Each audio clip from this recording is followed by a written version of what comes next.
야, 내가 무서운 이야기 해줄까? 내가 대학교 3학년 때 일이다. 여름방학도 다가오고 대학 친구 5명이 바다에 여행을 가자고 계획을 세웠다. 이왕이면 바다에서 아르바이트 하지 않겠느냐고 말을 꺼냈고 두말 없이 승낙했다. 그중 2명은 세미나에 합숙이 있다고 해서 아르바이트는 못한다고 했다. 결국 5명 중 3명은 바다에서 아르바이트 하기로 하고 나머지 2명은 여행으로 우리가 일하는 여관에 묵으러 오면 된다고 했다. 인터넷으로 찾아봤는데 여러 곳에서 알바를 구하고 있었고 친구끼리 환영이라는 글자도 많았다. 우리는 거기서 하나의 여관을 선택했다. 전화로 아르바이트 신청을 했는데 도중에 친구와 이틀 정도 합류하고 싶다는 신청도 그 정도는 괜찮아요. 라는 여주인의 한마디로 어렵지 않게 결정되었다. 계획도 대충 정해져 텐션이 오른 우리들은 친구가 사는 아파트에 모여 헌팅 성공 시에 행동 등을 면밀히 상의했다. 그리고 나 포함 3명이 여관으로 떠나는 날이 왔다. 처음으로 하는 리조트 아르바이트라 긴장과 기대로 꽤 설레었다. 여관에 도착하니 2층짜리 제법 넓은 민박집이었다. 한마디로 말하자면 시골 할머니네 땡땡 여관이라고 쓰여있지만 뭐 민박집이었다. 입구에서 말을 걸자 안에서 젊은 여자가 웃는 얼굴로 맞이해 주었다. 여관 안에는 객실이 4개, 다같이 식사하는 넓은 홀이 1개, 종업원이 거주하는 방이 2개로 총 7개의 방이 있다는 설명을 듣고 우리는 처음에 홀로 안내되었다. 잠시 기다리니 젊은 여자가 보리차를 가져다 주었다. 이름은 미사키라고 이 근처에서 자란 여자아이였다. 그와 함께 들어온 것이 여주인 마키코. 몸매가 좋고 웃음소리가 큰 멋진 사람이었다. 그리고 남편도 있어서 총 6명이 이 민박집을 꾸려나가게 되었다. 어느 정도 자기소개를 마치고 여주인이 말했다. 객실은 저기 오른쪽 복도 끝에 좌우에 있어요. 그리고 여러분들이 묵을 방은 왼쪽 복도 끝이에요. 나머지는 집 놓고 설명할 테니 천천히 정리하고 와요. 문득 친구가 의문스럽게 생각한 것을 물었다. 2층 아니에요? 객실이라니. 그러자 여주인은 웃는 얼굴로 2층은 지금 안 쓰고 있어. 우리는 아직 비수기라 그런가? 생각해서 특별히 신경 쓰지 않았다. 조만간 2층도 사용하겠지 정도로 생각했다. 방에 도착해서 짐을 풀고 방에서 보이는 경치 등을 보고 있으면 정말 마음이 편안하다. 앞으로 아르바이트 때문에 힘들지도 모르지만 이렇게 좋은 장소에서 여름을 보낼 수 있다면 정말 좋겠다고 생각했다. 그렇게 우리의 아르바이트 생활이 시작되었다. 힘든 일도 많이 있었지만 모두 좋은 사람들이라 전혀 힘들지 않았다. 역시 직장은 인간관계다. 일주일이 지났을 무렵 친구 중 한 명이 말했다. 야, 우리 좋은 아르바이트 자리 찾았지? 응, 그리고 돈도 나쁘지 않고.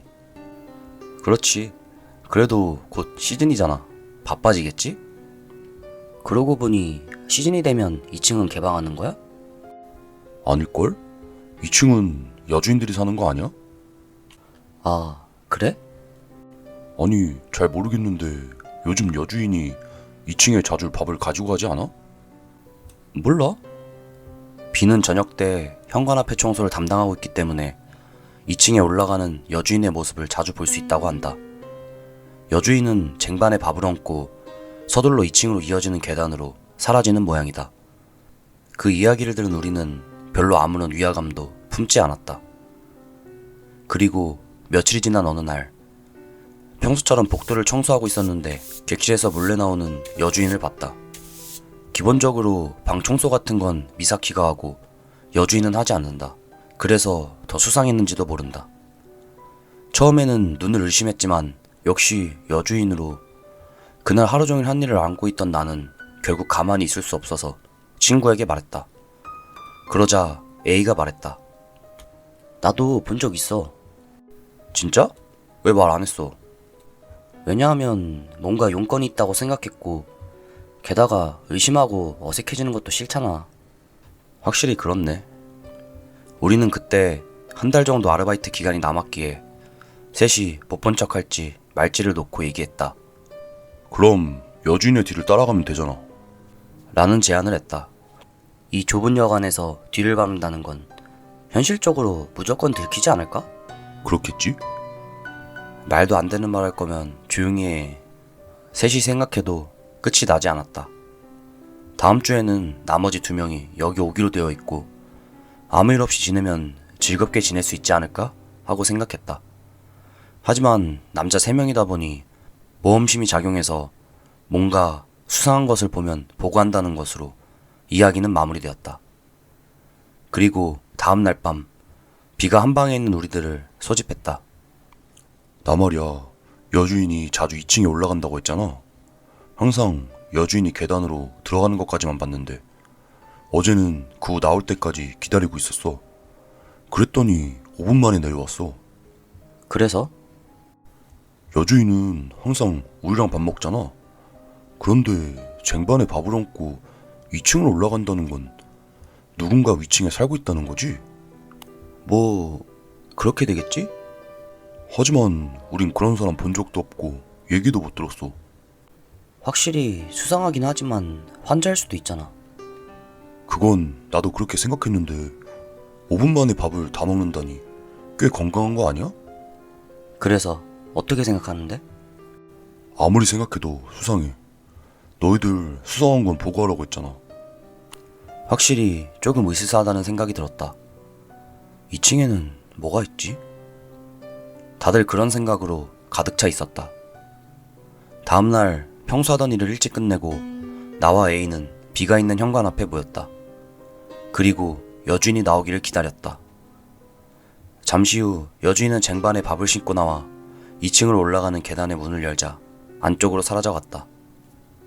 구조를 설명하자면 2층으로 이어지는 계단은 현관을 나와 바깥에 있다. 1층 실내에서 2층으로 가는 계단은 우리가 본 바로는 확인할 수 없었다. 현관을 나와 벽을 따라 걷다가 모퉁이를 돌면 거기 벽에 문이 있다. 문을 열면 계단이 있다. 일단 거기서 사라진 여주인은 B가 말한 대로 5분 정도 지나서 돌아왔다. 쟁반 위의 밥은 비어 있었고 우리를 보지 못한 채 1층으로 들어갔다. 어때? 빠르지? 확실히 빠르네. 위에 뭐가 있지? 모르겠어. 보러 갈래? 솔직히 말해서 조금 무서운데. 일단 가보자. 그렇게 말하고 셋이 2층으로 이어지는 계단에 문 앞으로 갔다. 열쇠 같은 거 잠기지 않았어? A의 걱정을 아랑곳하지 않고 내가 문고리를 돌리자 스르르 열렸다. 문이 몇 센티미터 열려 왼쪽 끝에 있던 B의 위치에서라면 간신히 안이 보이게 되었을 때 B가 얼굴을 일그러뜨리며 손으로 코를 집었다. 왜 그래? 뭔가 냄새 안 나? 나와 A는 아무것도 알 수 없었지만 B는 격렬하게 냄새에 반응하고 있었다. 너 지금 장난치는 거야? A는 쫄아서 B의 그 동작에 화가 났던 것 같지만 B는 진지하게 아니, 진짜 냄새 안 나? 문 좀 더 열면 알 수 있어. 나는 마음먹고 문을 한 번에 열었다. 안에서 따뜻한 공기가 뿜어져 나왔고 그와 동시에 먼지가 흩날렸다. 이 먼지 냄새? 어? 냄새가 안 나네? 이런 때 장난치지 마. 무슨 일 생기면 반드시 널 두고 갈 거야. 지금 마음먹었어. 겁먹은 A는 욕을 하며 말했다. 아니, 미안한데 진짜 냄새 났어. 뭐랄까, 음식물 쓰레기 냄새 같아서. 됐어. 기분 탓이겠지. 그런 두 사람을 곁눈질하며 나는 깨달았다. 복도가 너무 좁았다. 사람 한 명이 지나갈 수 있을 정도였다. 그리고 전기 같은 것은 보이지 않았다. 바깥의 빛으로 간신히 계단 끝이 겨우 보였다. 막다른 곳에는 또 다른 문이 있었다. 이거 올라가려면 혼자 가야겠네? 아니 안 올라갈 거야. 안 올라가? 올라가려면 네가 가. 난 절대 안 가. 나도 무리야. 결국 둘 다 안 가는 거야? 그럼 내가 가볼게. 진심이야? 이런 거 신경 쓰면 못 자는 타입. 잠을 못 자서 한밤중에 혼자 오는 타입이야. 그거 완전 사망 플래그잖아. 그러니까 지금 갈게.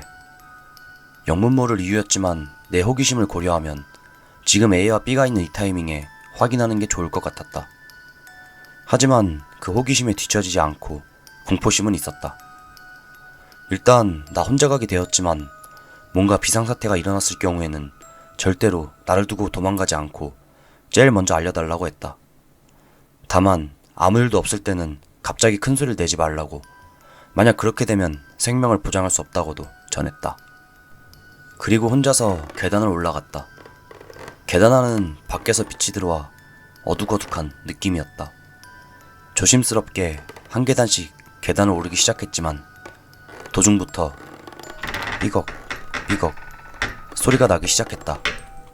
무슨 일인가 싶어 겁에 질려 뒤를 돌아보며 두 사람을 확인했다.